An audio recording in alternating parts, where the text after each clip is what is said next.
like butter, like criminal undercover, on fire like summer breaking into your heart like that.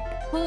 इच्छा अपने कमरे में headphone लगाए अपने फेवरेट के पॉप बैंड के बीटीएस के गाने सुनने में मगन थी कि तभी कमरे में उसकी माँ कामना आती है और बहुत देर तक आवाज लगाने पर भी जब इच्छा नहीं सुनती तो कामना आकर उसके सर पर एक थप्पड़ बजाती है, जिस पर इच्छा अपने हेडफोन उतार कर कहती है, ओमनी, ये क्या है? कितनी जोर से मारा? तो अपने इन कान के दरवाजे को खुला रखे करना। इतनी देर से आवाज लगा रही हूँ नीचे आकर नाश्ता करे, लेकिन नहीं, तेरे कान में तो जू ही नहीं रेंगती। मेरे कान में तो बीटीएस के गाने रेंगते हैं, उसके सिवा कुछ नहीं। खैर, अब आपने मूड स्पॉइल ही कर दिया है तो आ रही हूँ नीचे। बोराहे ओप्पा, अभी जाती हूँ।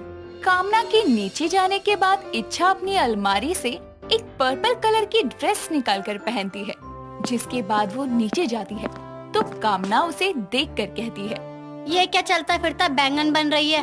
और तेरे पास इतने सारे कपड़े हैं, लेकिन सारे लगभग बैंगनी कलर के ही है। बैगनी नहीं ओमनी, पर्पल। वो क्या है ना, बीटीएस आर्मी पर्पल रंग के लिए जानी जाती है, क्योंकि बीटीएस किसी को आई लव यू नहीं बोलते, बल्कि आई पर्पल यू बोलते हैं, क्योंकि पर्पल रेनबो का लास्ट कलर होता है। इसका मतलब बीटीएस अपनी आर्मी से अंत तक प्यार करेंगे और उन पर भरोसा रखेंगे। बस कर मेरी माँ, तेरे वजह से वैसे ही ये घर इंडिया में होते हुए भी साउथ कोरिया लगता है। अच्छा, अब नाश्ता कर और कॉलेज जा। क्या बनाया है नाश्ते में? वही जो तूने ला कर रखा है, रामियोन। इच्छा रामियोन का नाम सुनकर खुशी खुशी नाश्ता करती है और अपने कॉलेज के लिए निकल जाती है, जहाँ पहुंचकर उसको उसकी एक दोस्त निशा अपने कुछ दोस्तों के साथ मिलती है, जो इच्छा को देखकर बोलती है, देखो फ्रेंड्स, आ गई बीटीएस की फैन। और इच्छा, सुना तूने कुछ? तेरे बीटीएस अलग हो रहे हैं, ग्रुप छोड़ रहे हैं। जब दिमाग पर पर्दे लगे हों तो उसको उठाने की कोशिश करनी चाहिए तुम जैसे गधों को। और कोरियन भाषा अच्छे से समझ नहीं आती तो इंग्लिश सबटाइटल पढ़ लिया करो। वो अलग नहीं हुए हैं, बल्कि कुछ टाइम के लिए अपने सोलो करियर पर फोकस करने में लगे हैं। लेकिन ये बात तेरे जैसे बददिमाग लोगों को समझ कहाँ आएगी? हाँ, जैसे उनके गाने किसी को समझ नहीं आते, वैसे ही मुझे भी उनकी बातें कहाँ समझ आएंगी।